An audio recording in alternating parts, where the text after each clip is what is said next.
I've had this Makita Track Saw for about 15 months and I love it. In this video, I want to tell you about why I chose this track saw over the many other options that are out there, and I hope this will help you if you're looking into getting this Makita Track Saw. And before I get into it, yes, I know you can make a DIY version of a track saw with a regular circular saw and a couple of pieces of plywood, gluing them or screwing them or nailing them together and then making a cut. I did that. The problem is I'm not a great circular saw user, and inevitably, no matter how hard I tried, the saw would drift off and I would get, very inaccurate cuts. And so I'm not this great woodworker.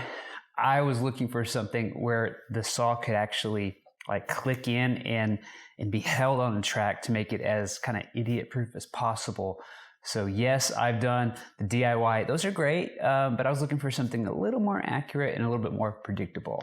The first time I saw a track saw in use, I was watching This Old House, and everyone's favorite woodworker, Tom Silva, pulled one out. It was a Festool. It was actually the first time I'd ever seen a Festool, and made this very accurate cut cleanly and quickly without having to do that offset thing that you do when you have a regular circular saw. And immediately I thought, I want one of those.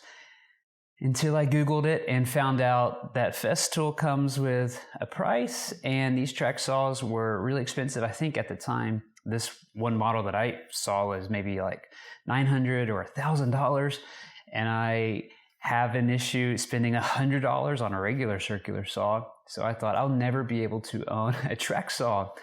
And then about 16 months ago, a friend of mine sent me a picture of the new Makita Track Saw that he bought with the life-changing invitation, Drew, if you ever want to borrow it, let me know.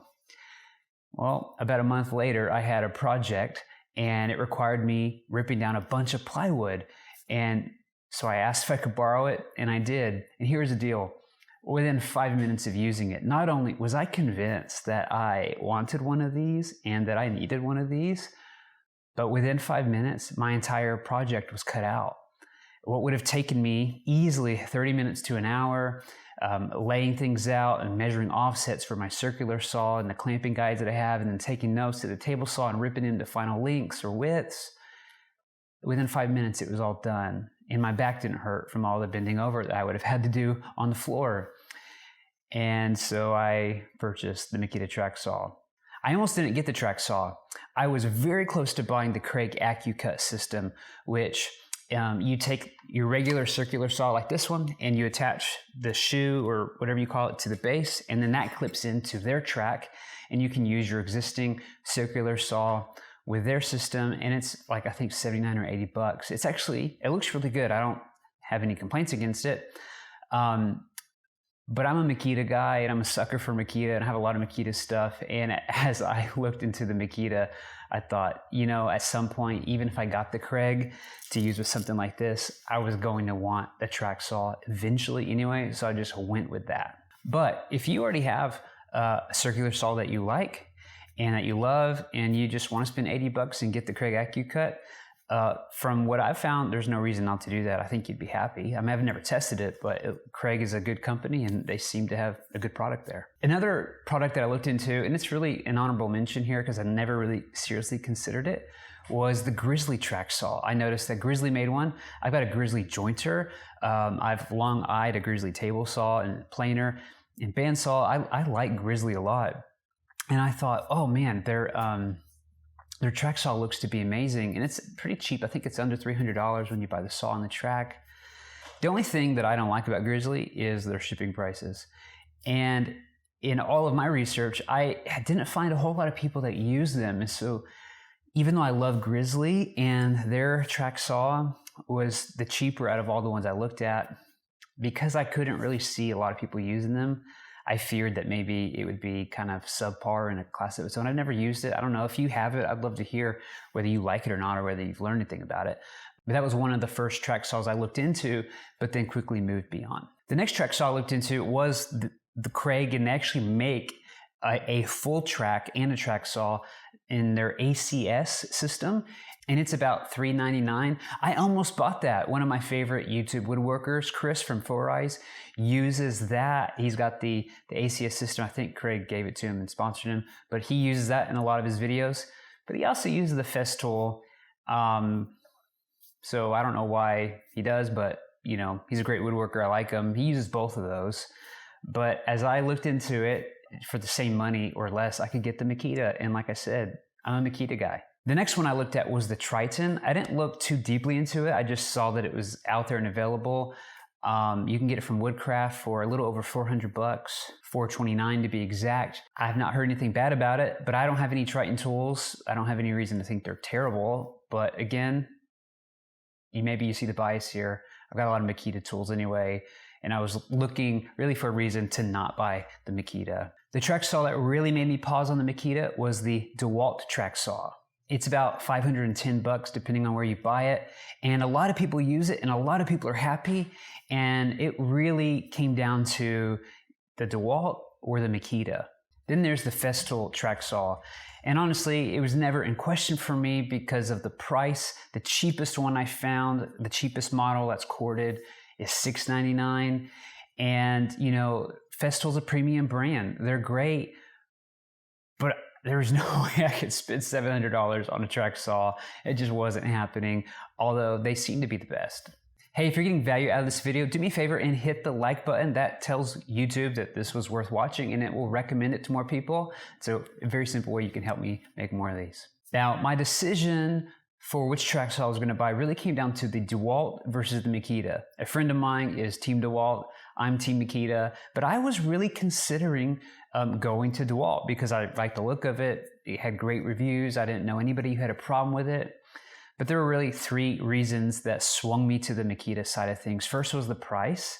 The Dewalt's like $510, and when I found the Makita, it was during the holiday season of 2019, and Makita and Amazon did a special, and instead of being, I think, $419 or $420 was the price then, I think it's a little bit more now, I got it for $339. I got the saw, the sustainer, and the track delivered to my door for $339. And that was really the big reason why I went to Makita instead of Dewalt. Now today, if that wasn't the case, and say the Dewalt is still over $500 and the Makita is mid 400, I'd still go Makita because it's cheaper. The other reason that swung me that direction was I had already used one. I borrowed my friend's and I knew that I had a great experience with it and it was perfect. I knew how to use it. I knew where all the knobs were. And that, Dewalt didn't have enough to pull me away from that. And then lastly, like I've said, I think many of us are like this. Once we latch onto a brand, we tend to become loyal to it because we know what we're getting. And I'm a visual guy, so I like having all of my tools kind of match. I don't like to have, you know, various different tools. If I can do it, if I can afford it, I like to have all my tools match.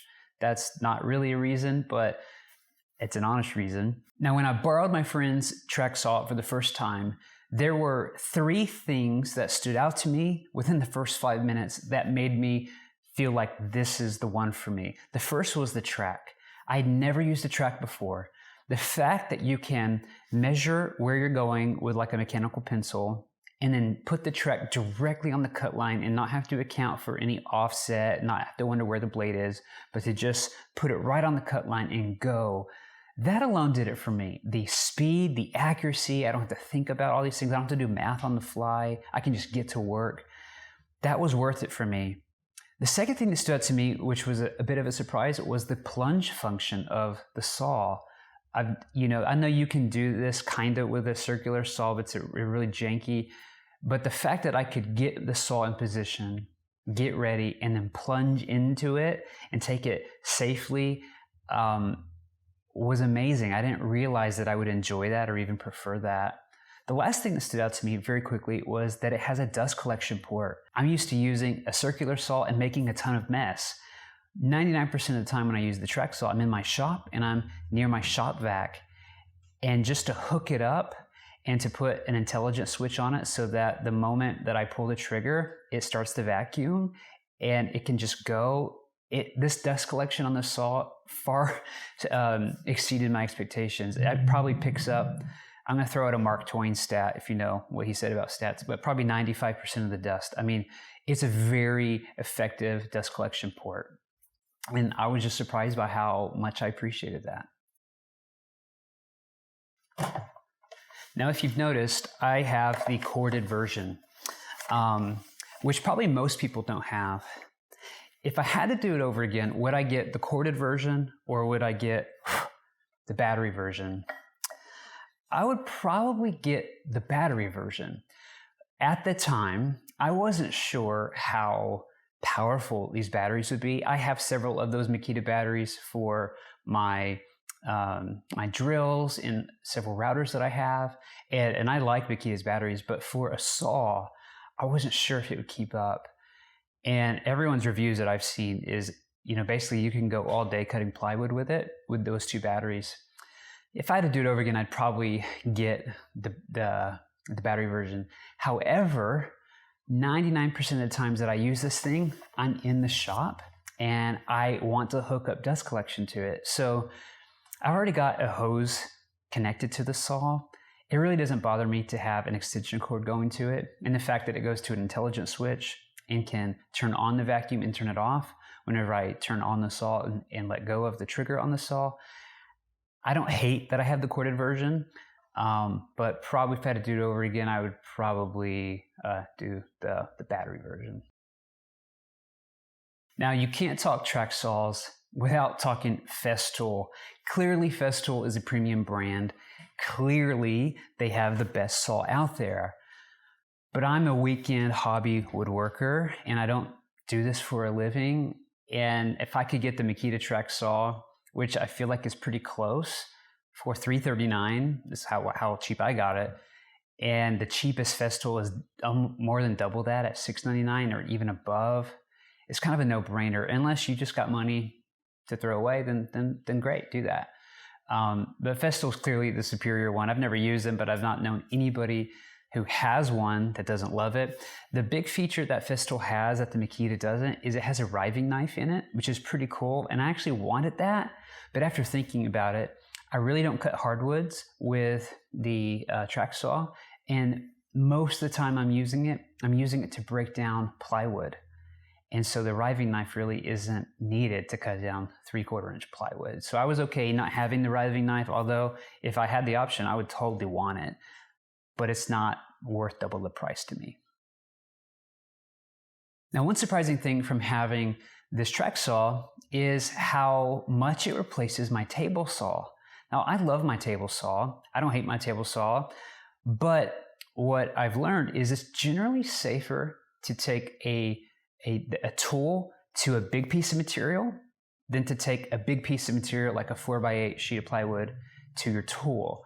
Now, maybe you'd have several tables set up and maybe a helper, then you could do it safely. But if you're by yourself and you're needing to cut down big sheets of plywood, it's generally safer to bring the tool, like a track saw, to the material. Now, something I would do often whenever I would use my circular saw and like the clamping guide and have like an offset is I never trusted myself to get the accurate cut the first time. So let's say I was cutting a piece and it needed to be 24 inches wide. I would actually measure 24¼ inch and I would cut there in case I messed up or I got the wrong side of the blade on the line. I had 1/4 inch to play with. Then I would take that piece eventually to the table saw and I would rip it down, making sure it's straight to like say 24 1/8. And then I flip it over and I would, sneak up on the 24 inch mark. And that was how I would get very accurate, precise cuts. I would have to really touch the board, 3 or 4 times through different tools and different setups. I actually did that with the track saw. I would measure my line to say 24 1/4. And then whenever I would cut it with the track saw and then measure it, I was surprised that it was actually dead on 24 1/4. And after a day of doing that and finding that every time I cut with the track saw, I got right on the line, what I was trying to do, I started to trust myself and I would just measure my parts exactly and cut the parts exactly, removing the need to take them to the table saw. Now, I still use my table saw for lots of things, But when I'm doing a plywood project, especially if it's like shop made and I'm not doing it to sell, and you know, if it's off just a little bit, I'll just use the track saw exactly one time. Now, if I was doing a paid project and it needed to be really precise, then I would probably still maybe go like a 16th or an 1/8 over and then sneak up on the final cut on the table saw. But that would be for like a really paid high-end client work, and I don't do a lot of that. Now, the guide rail that it comes with is pretty awesome. This is a 55-inch track, and it clips in, and there's two things that I love about this.